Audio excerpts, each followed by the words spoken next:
Non. Alex, quelle merde. Quelle merde. Ta femme va bien? C'est chaud, hein. C'est-à-dire? Bah, elle est à bientôt 8 mois, là, elle avait rendez-vous avec la sage-femme, justement. Perquisition? C'est passé quoi? T'as mis les menottes et tout? Ah, pas pendant la perquise, non. Non, ils étaient super cool avec moi, les flics. Franchement, super sympa. Au début, j'ai menti, j'ai dit non, j'ai pas de flingue. Après, ils m'ont dit attends. Parce qu'ils m'ont sorti des photos, des gros plans. Ils ont analysé et tout, ils disaient attendez. On voit bien la forme. On voit même la dragonne que vous aviez. Donc à la fin, tu te dis bon, ok. C'est bon. J'avais un flingue. C'était un film, l'histoire quand même, hein? Ah, mais c'est un cauchemar, ouais. Un film d'horreur. C'est une bonne expérience. C'est pas trop, mais à 26 ans, il n'y a pas grand monde qui provoque 2 commissions d'enquête parlementaire, qui bloque le fonctionnement du Parlement. Ça le fait rire. Moi, lui, ça le fait marrer. Lui, il est mort de rire. Il est nerveusement, mais ça le fait marrer. Mais ça le choque pas plus que ça. On est entouré d'une bande de débiles. Si demain il y a vraiment une crise, comment ça va se passer, quoi? C'est Isma qui m'a dit ça tout à l'heure. Il m'a dit écoute, si demain il y a vraiment un truc beaucoup plus grave et tout, qu'est-ce qui va se passer? Ils vont réagir comment, tous ces cons? Alors, enfin, un truc de dingue. Le patron hier soir, il m'envoie un message. Il dit tu vas les bouffer. T'es plus fort qu'eux, c'est pour ça que je t'avais auprès de moi. Je suis avec Aïsma, etc. On attend le monde, machin, etc.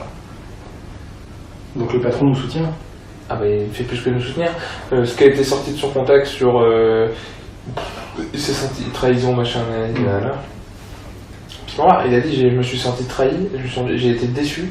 Il y a eu de la trahison, il y a eu de la déception sur le 1er mai. Ça remet en aucun cas en cause la confiance que je peux leur porter, enfin je peux lui porter parallèlement en l'occurrence, que je peux lui porter sur machin. Il l'a redit encore et je suis fier d'avoir embauché Alexandre Benalla à mon cabinet. Sur le reste, la justice elle fera son travail. Quand j'entends les conneries qui ont été dites, machin, etc., il est comme un fou. Oui, t'avais les codes nucléaires, t'es peut-être son amant et t'as des dossiers compromettants sur le Bien sûr. Et il était un bonhomme, il a dit comme ça, il m'a dit tu vas les bouffer, t'es plus fort qu'eux. C'est énorme.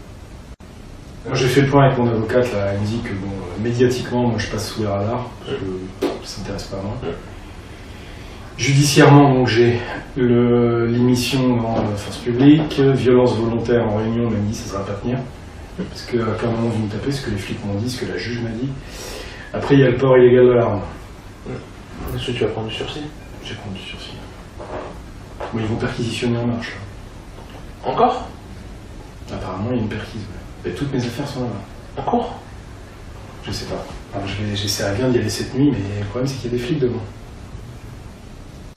Il y a la brigade financière qui a ouvert une enquête sur la boîte, ouais. Sur Marc. Ils cherchent tout de toute façon, donc faut changer de portage. Faut faire ce qu'on avait prévu de faire il y a 3 semaines. Faut faire changer le nom de. Faut que tu disparaisses de la boîte. Donc faut qu'on trouve un mec. Comment ça se passe pour chez La République En Marche pour toi? Là je suis viré le 31. Le 31 juillet? Bon, ok. C'est bon après, tranquille. Chômage?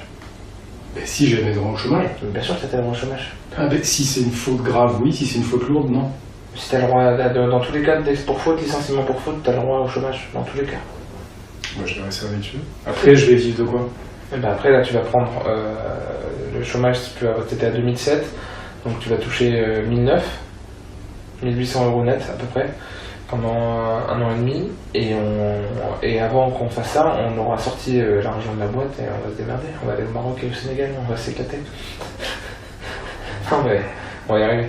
Non, ce que je trouvais, c'est malheureusement velours, et c'est sûr pour eux, ils vont se faire enculer, hein, je m'en bats les couilles. T'es soutenu par qui? Par le président, madame, Ismaël qui me conseille sur les médias et compagnie. Là sur TF1, je pense que je vais pas le faire. Je sais pas qu'est-ce que t'en penses. Non. Surtout pas. Enfin, moi, mon avocate, elle me dit, mais elle a pas compris ce que t'as fait. Hein. Elle me dit, mais putain, faut pas les alimenter. Je répète ce qui est dans mes auditions. Ouais, mais plus tu dis des choses, plus ça les excite.